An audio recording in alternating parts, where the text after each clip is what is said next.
Next question number 6. A cottage industry produces a certain number of pottery articles in a day.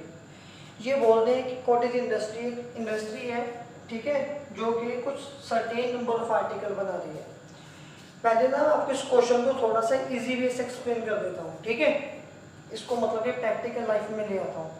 मान लीजिए कि आपके घर के पास एक बर्गर बनाने वाला कोई भी कुक है, ठीक है।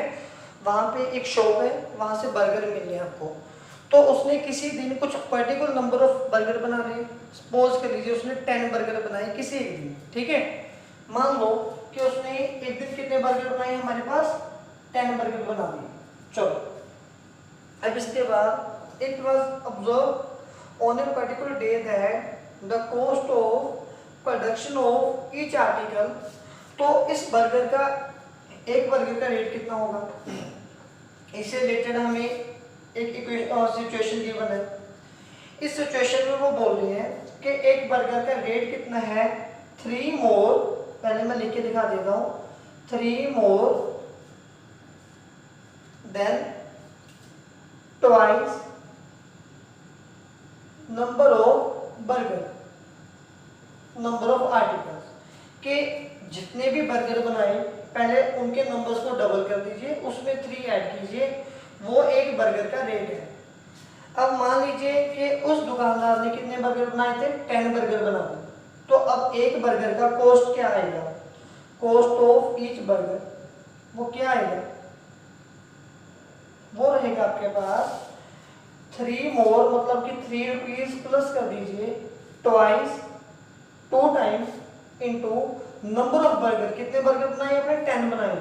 तो अगर आपने एक बर्गर बनाया, 10 बर्गर बनाए, तो इसकी कॉस्ट हो 23 रुपीज एक बर्गर की। लेकिन अगर आप बच्चे उस दिन 5 बर्गर बना रहे हो, ठीक है, तो एक बर्गर कितने का होगा, same 3 more than twice of number of burger, number of burger bun गए 5, तो 3 + 10 दैट इज 30 रुपीज का, ठीक है।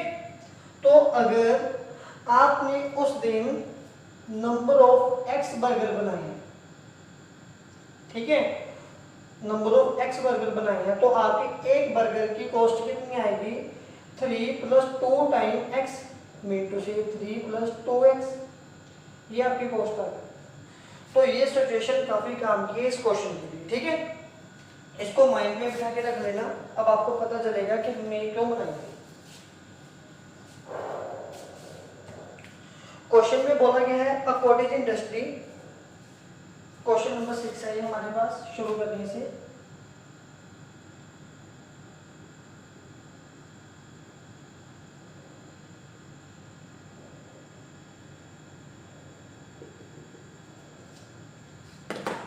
Solution according to question. Let, सबसे पहले हम ये लेट करेंगे number of article produces on that particular day.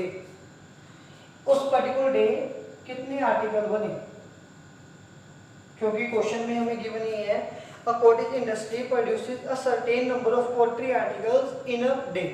तो एक दिन कुछ नंबर ऑफ आर्टिकल बनाए, पहले वो नंबर ऑफ आर्टिकल ऐड कर लीजिए, एक्स बनाए।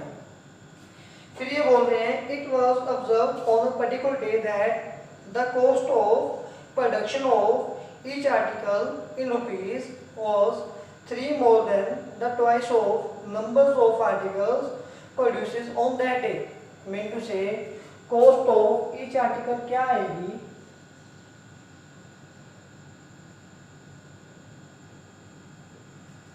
वो क्या आएगी, 3 more mean to say plus 3 plus twice mean to say 2 time number of article mean to say x। तो ये क्या कॉस्ट बनी, 3 + 2x। ऑलराइट, अब इसके बाद ये हमें बोल रहे हैं if the total cost of the production on that day was ₹90, और अगर उस दिन 90 रुपए का आपका बिल बना, मान लो आपने जितने भी आर्टिकल परचेज किए तो इनकी कॉस्ट बन गई 90 रुपीज। तो ये आप मुझे बताइए, एक पेन आपके पास या एक बर्गर 30 रुपीज का है और आपने 5 बर्गर बनाए, तो टोटल बिल कितना बनेगा, 65 मल्टीप्लाई करके, है ना। तो ऐसे बच्चे ये टोटल अमाउंट कैसे आया, cost of each burger multiply by quantity of number of burger multiply करके टोटल अमाउंट आ गया, राइट। तो अब हम क्या करेंगे यहाँ पे, अकॉर्डिंग टू क्वेश्चन जितने आर्टिकल बनाए, जितने का एक आर्टिकल है, इन दोनों को मल्टीप्लाई करने के बाद कितने रुपए बिल बना, 90, राइट। अब हमें फाइंड क्या करना है, we need to find the number of articles produce and the cost of each article, mean to say we need to find this and this, right. चलो अब इसके लिए पहले हम क्या करेंगे, इनके मल्टीप्लाई कर दो, 3x प्लस 2x स्क्वायर, 90 इस तरफ आ जाएगा, -9, 2x स्क्वायर 3x, फिर 2x स्क्वायर 90, -90 इक्वल्स टू 0। तो यहाँ पे ये बन गया 2x square plus 3x -90 equals to 0, right. अब हमने क्या करना है, इन दोनों के मल्टीप्लाई कर देंगे। अब मुझे दो नंबर चाहिए ना, मल्टीप्लाई करके क्या है, इन दोनों की मल्टीप्लाई जब मैं करूंगा 2 × 90 दैट इज 180, और प्लस माइनस करके क्या आना चाहिए, 3, ठीक है।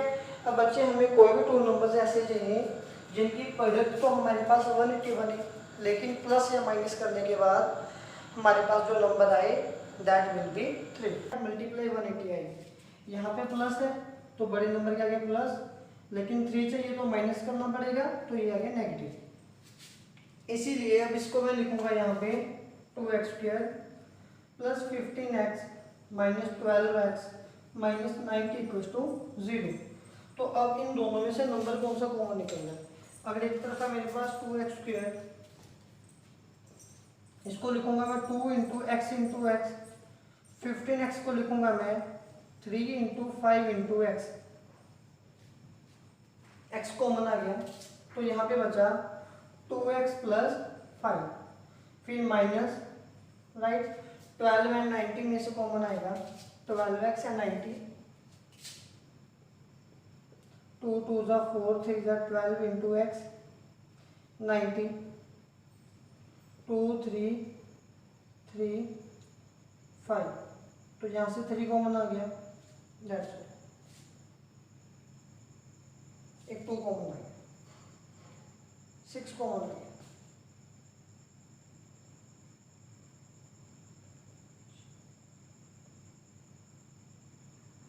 यहाँ पे 15 आना था सर, तो यहाँ से कॉमन आया मेरे पास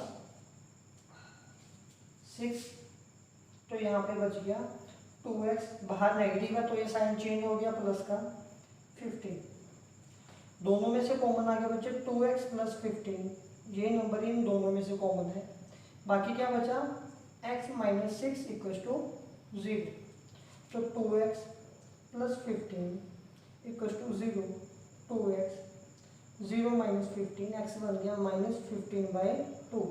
अब कोई भी हमारे पास नंबर ऑफ आर्टिकल नेगेटिव नहीं आ सकते ना, तो इसीलिए ये नंबर जो मेरे पास ये हो गया रिजेक्ट।